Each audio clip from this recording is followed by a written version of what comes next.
चांद पर चंद्रयान को गए 5 दिन का वक्त बीत चुका है। लैंडर और प्रज्ञान दोनों अपने अपने काम पर जुटे हुए हैं। प्रज्ञान हर रोज चांद की सतह को लेकर नई नई जानकारियां भेज रहा है। ये वो जानकारियां हैं जिससे अब तक पूरी दुनिया अनजान थी। वजह भी साफ है। प्रज्ञान चांद के जिस दक्षिणी ध्रुव पर चहलकदमी कर रहा है, वहां इससे पहले दुनिया का कोई भी देश नहीं पहुंचा था। प्रज्ञान कुल 14 दिन तक काम करेगा और चांद के उन रहस्य को उजागर करता रहेगा जो अब तक दुनिया के लिए पहेली थे। 14 दिन इसलिए क्योंकि इसके बाद दक्षिणी ध्रुव पर अंधेरा हो जाएगा। जो कि लैंडर और रोवर दोनों सौर ऊर्जा से काम करते हैं, इसीलिए अंधेरा होने के बाद वो निष्क्रिय हो जाएंगे। इस बीच चांद पर घूम रहे प्रज्ञान के खतरे से सामना हुआ है। हालांकि समय रहते इस खतरे को भांप लिया गया और प्रज्ञान सुरक्षित आगे बढ़ गया। इसरो ने खुद ट्वीट कर इसके बारे में जानकारी दी है।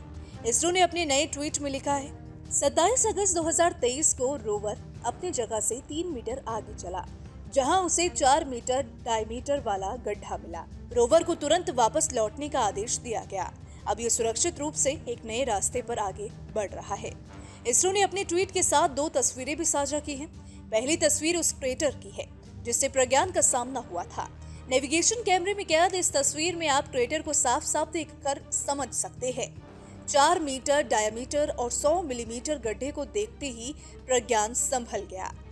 इसरो से उसे तुरंत पीछे हटने का कमांड मिला। प्रज्ञान ने कमांड को समझा और तुरंत अपने पैर पीछे खींच लिए। इस तरह प्रज्ञान एक बड़े खतरे से बच गया। इसरो की साझा की गई दूसरी तस्वीर में चांद की सतह पर उस रास्ते को देखा जा सकता है जिससे प्रज्ञान आगे बढ़ा था और फिर गड्ढा देखकर वापस आया था। इस तस्वीर में चांद की सतह पर प्रज्ञान के पैरों के निशान साफ साफ दिख रहे हैं। बड़े गड्ढे से प्रज्ञान के बच निकलने के बाद इसरो के कंट्रोल रूम में बैठे वैज्ञानिकों ने राहत की सांस ली। प्रज्ञान रोवर पहली चुनौती से निपटने में तो कामयाब हो गया, लेकिन अगले 9 दिन प्रज्ञान के रास्ते में कई बड़ी चुनौतियां आएंगी। लैंडिंग के बाद इसरो के चीफ एस सोमनाथ ने भी रोवर और विक्रम को लेकर अंदेशा जताया था। इसरो चीफ ने न्यूज एजेंसी पीटीआई से बातचीत में कहा था कि चांद पर वायुमंडल नहीं है।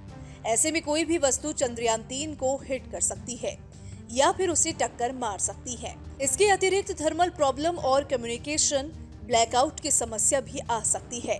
उन्होंने ये भी चिंता जाहिर की कि अगर कोई क्षुद्र ग्रह यानी एस्टेरॉइड या दूसरी कोई वस्तु बहुत तेज गति से चंद्रयान 3 से टकराती है तो लैंडर और रोवर दोनों खत्म हो जाएंगे।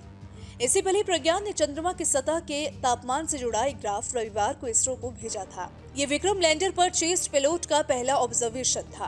प्रज्ञान के भेजे इस डेटा से इसरो के वैज्ञानिक भी हैरान रह गए थे।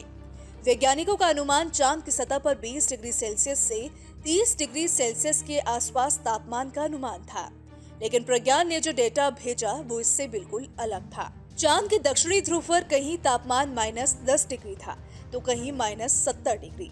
अगले कुछ दिनों में ऐसी और भी कई जानकारियां सामने आएंगी जो न सिर्फ आम लोगों को बल्कि वैज्ञानिकों को भी चौंकाएंगी। Bureau report, team news nation.